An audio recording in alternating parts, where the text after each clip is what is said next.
So thanks for coming along to this session tonight. My name is Susan Chen, Community Projects Officer in Community Development at Willoughby City Council. And I've also got Tracy Walker here, who is also Community Projects Officer at Willoughby City Council. Good evening. Bye. And I would like to start with an acknowledgement of country. Willoughby City Council acknowledges the traditional owners of these lands, the Camaragal people, and the connections to land, waters, and community. We pay our respects to their elders past and present and extend that respect to all Aboriginal and Torres Strait Islander people, including those who may be in attendance today. So thanks for joining today's webinar. We're discussing the Hi Neighbours project to create friendly and resilient vertical communities. So just to give an overview of tonight's session, I'll be giving an introduction to the project and also showcase how the project's been trialled at 2 buildings in Chatswood. I'll give an overview of the funding program we currently have open and how you can apply. And I'll also let you know what resources and support are available from Council, including the Meet Your Neighbours Toolkit that we've just published and launched. And then there'll also be opportunity for questions at the end.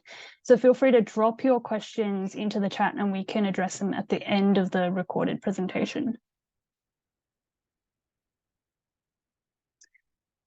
So why are we doing this project? Willoughby City Council has a higher proportion of higher density living compared to the rest of Sydney.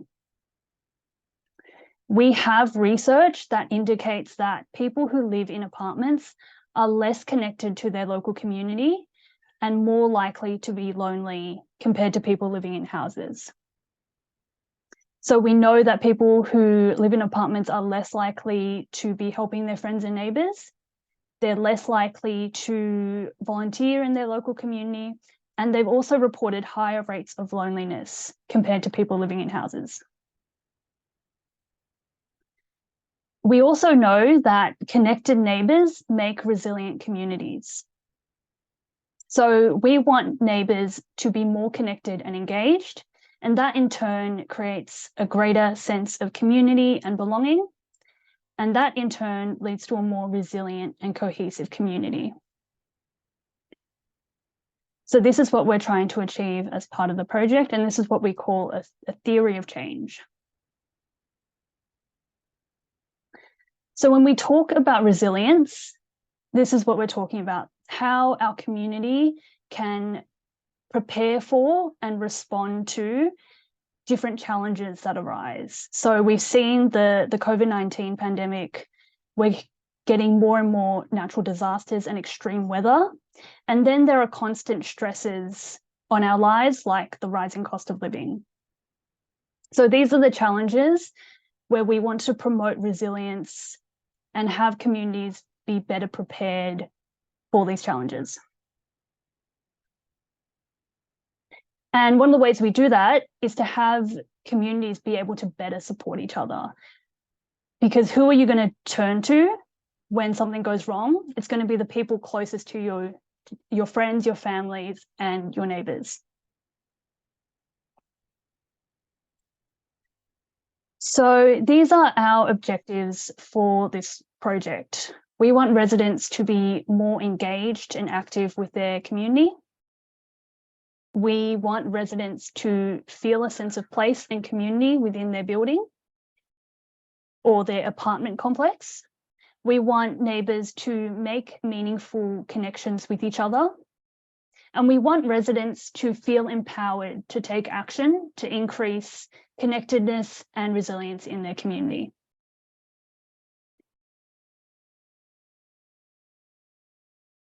So now I'm going to share this pilot that we've run over the past 9 months or so.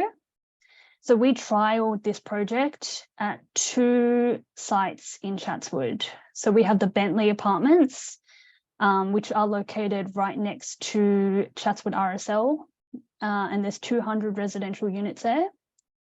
And then our second site were Metro Towers, which has 3 high-rise towers that are connected by a podium level, totaling 550 residential units. So our first engagements at each building were these Meet Your Neighbours events that council organised, where all the residents were invited to attend an informal get-together, to have some food, to chat to council staff, and to come and meet their neighbours. It also provided a good opportunity for us to ask residents if they were being interested in being further involved in the project. So once we recruited some resident volunteers, they began to have regular meetings. So with the support of council staff, they were guided on this journey of coming up with their own ideas to promote neighbour connectedness and community in their building. So the residents completed asset mapping, they brainstormed ideas, and they started to deliver their own events and activities. And here are some of the events and activities that they organised. So they've run neighbour barbecues, they did cultural celebrations. So we had a Diwali event at one of the buildings. They did high-rise Halloween, where they decorated the building with scary decorations and did high-rise trick-or-treating. They created a regular weekly walking group. They had Christmas and end-of-year parties and outdoor kids' games days. So quite a lot achieved by the residents in a very short period of time. So overall, across the 2 apartment sites, they delivered over 15 resident-led activities, totaling over 700 cumulative participants. The volunteer groups also established 2 digital communication networks, so a WhatsApp chat group and an online meetup page. And the Bentley residents group have also established a formal committee so that they can continue this work moving forward.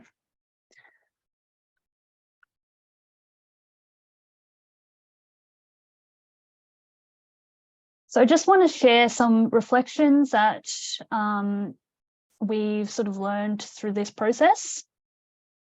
So allowing room to be flexible and adaptable. There's no one-size-fits-all approach, and I ended up having to adopt quite different approaches for the 2 sites because they were simply different community contexts. Learning through trial and error and finding out what works for your specific building. So this is really a journey that the residents went through. They had to learn the things that worked and didn't work for their events, learning the best way to promote their events, learning how to work with each other as a team, and there were plenty of setbacks and challenges along the way. Lastly, building and strata management are key stakeholders throughout this process, and their permission and support to implement these activities is crucial. So it's important to get them on side from the very beginning and to help them understand the objectives and the purpose of what you're trying to achieve. So I just want to share some of the experiences from our project participants. So I talk to people in the lift now who I may not have met before because I know it's not a big deal. You feel more comfortable. I think it creates a better atmosphere in the building. So people are reporting that they've seen changes in their building now that they've started to run events. And a lot of the neighbours didn't know each other, but they managed to find new friends in the building. So we're seeing evidence that people are making connections.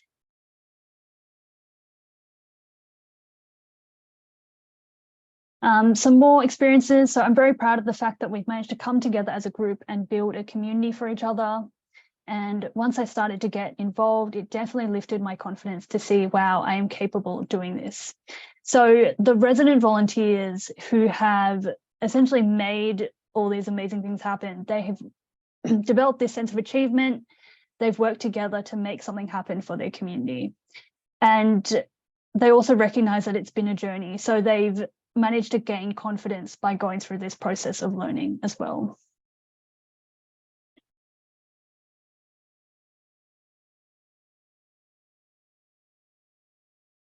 So highlighting the benefits of promoting neighbourliness to your strata and building management may help to gain their support. So what are these benefits? A more socially cohesive building community. So by improving relationships and connections between neighbours, there'll be fewer conflicts and disputes. Residents becoming more engaged with and invested in their building community could lead to longer term tenancies. And then of course, residents become more resilient and better equipped to handle emergencies.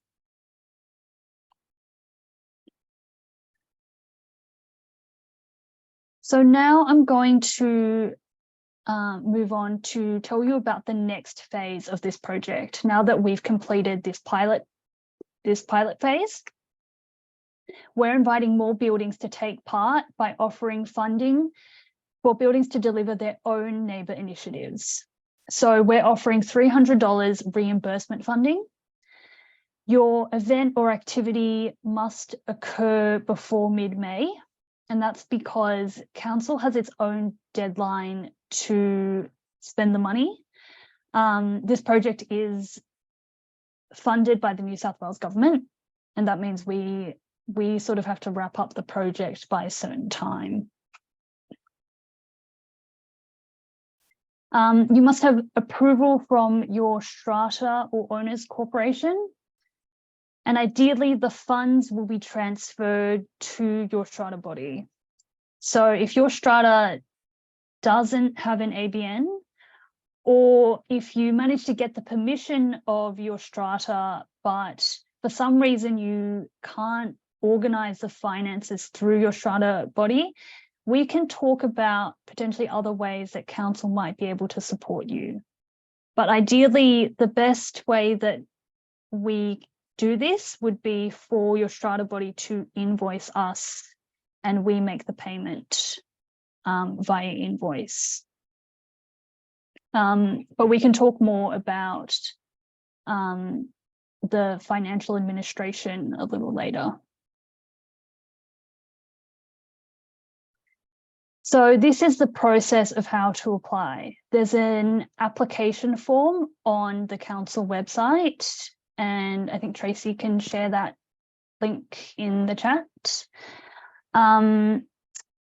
Once you apply, we approve your application and approve the spending, essentially.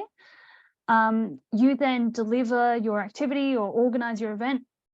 You provide a report to us of how it went, and then we'll organize a reimbursement for you.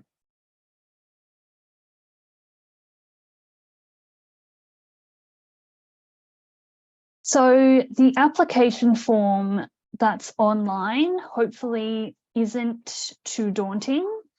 And the purpose of it is really to prompt you to think about some of the questions, really. It's not a test, and it won't be a competitive application process.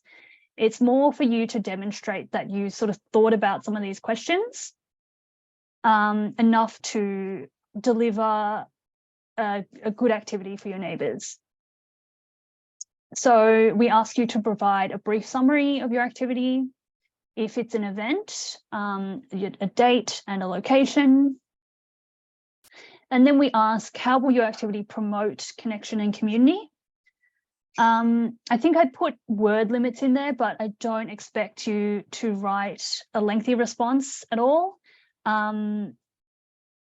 Just 1 or 2 sentences, again, to demonstrate that you've thought about how your activity will promote neighbour connections is good enough.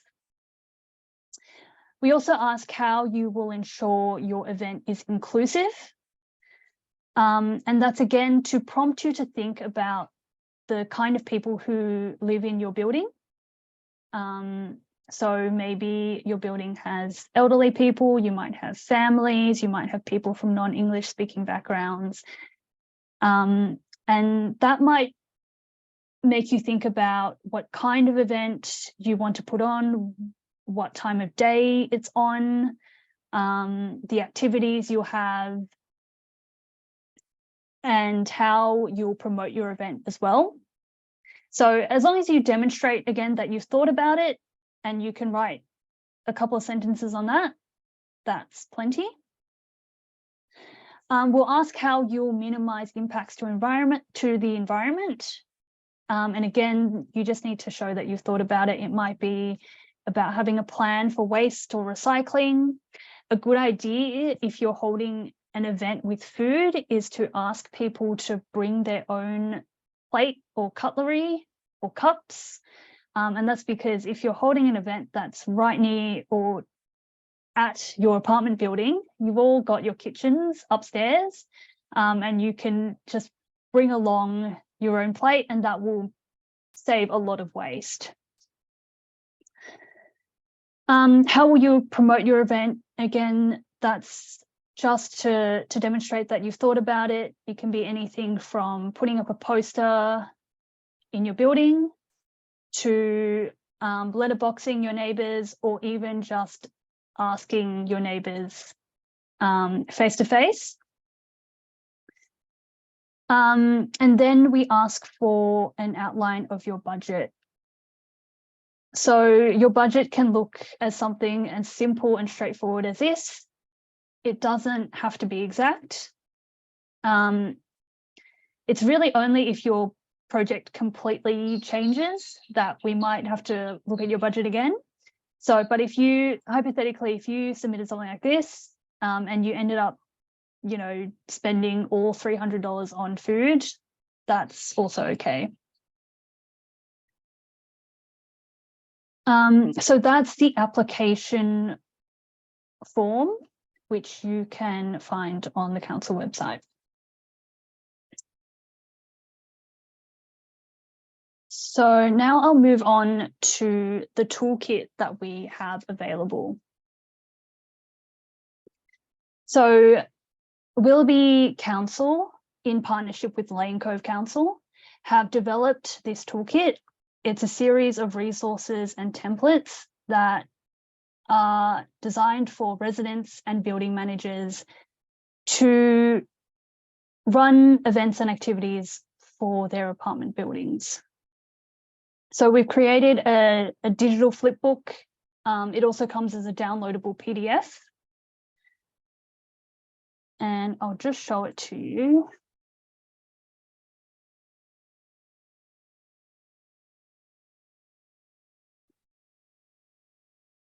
So this is the flipbook here.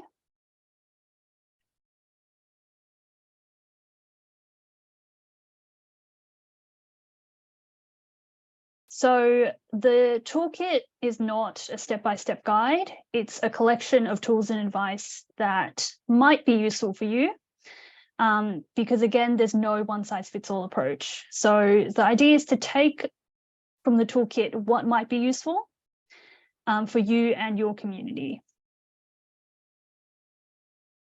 And so throughout the booklet, you'll see tips, ideas, and downloads.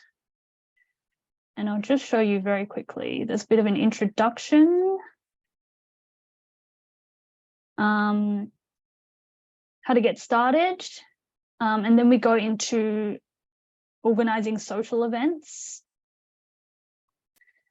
So there's some ideas there: a neighbours barbecue, a picnic, or a family games day.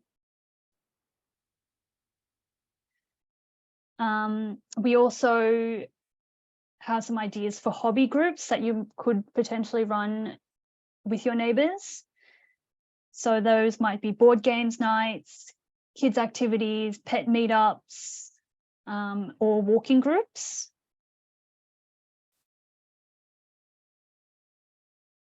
And activating a common space. So this is something else that you could potentially think about doing for your apartment building. So if you have space in your apartment building that could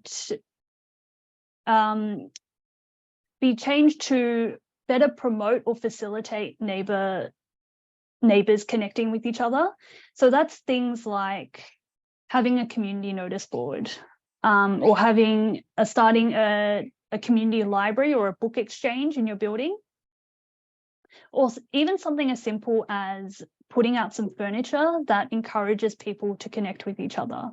So small things that you could do to promote more of a sense of community within your building, and to facilitate those connections happening. So there's some ideas there as well. The toolkit also goes into how you can increase resilience in your building, but I don't think we'll talk about that today. And then we give you some advice on planning your project, promoting your project, and so we provide templates for event planning and for project planning, which I'll show you in a second. And we also provide templates, a basic poster template that might be helpful, but you can also create your own posters, of course.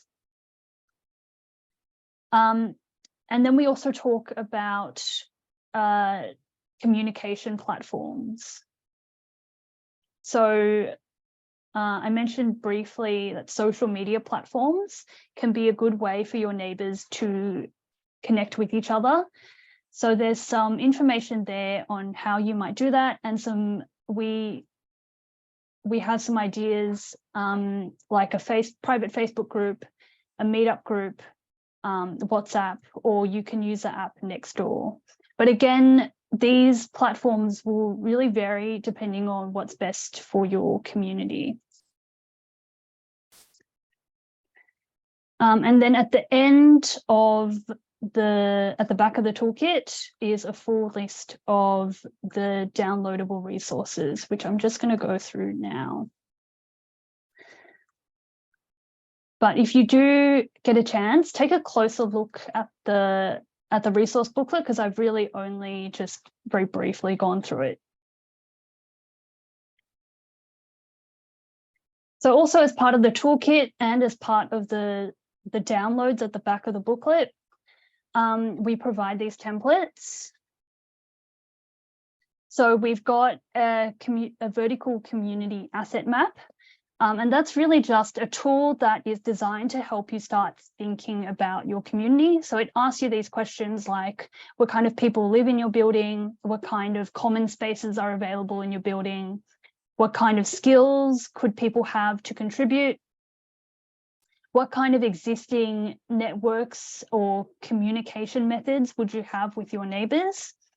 And then it also asks you to think about more broadly your wider community as well. And so this really prompts you to think about the strengths of your community, how you can build on those strengths, and also what kind of needs your community might have as well.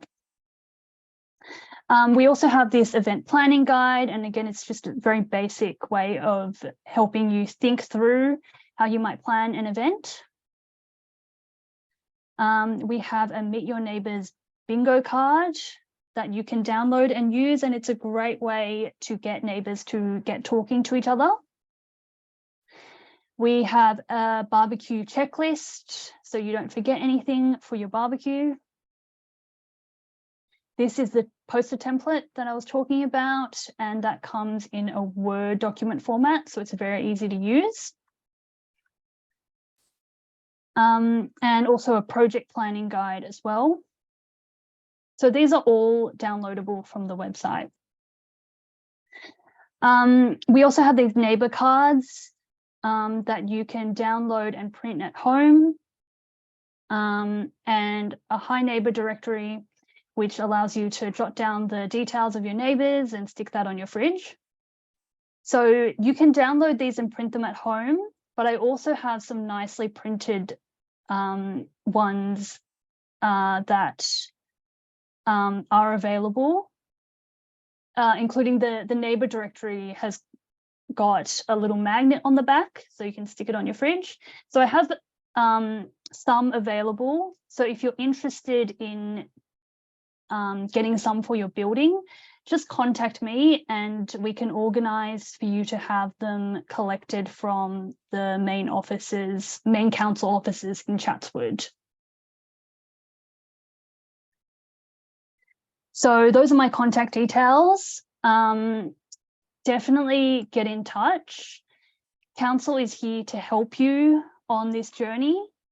So please reach out and we're happy to support you in any way that we can. So I think I'm just going to stop the recording here.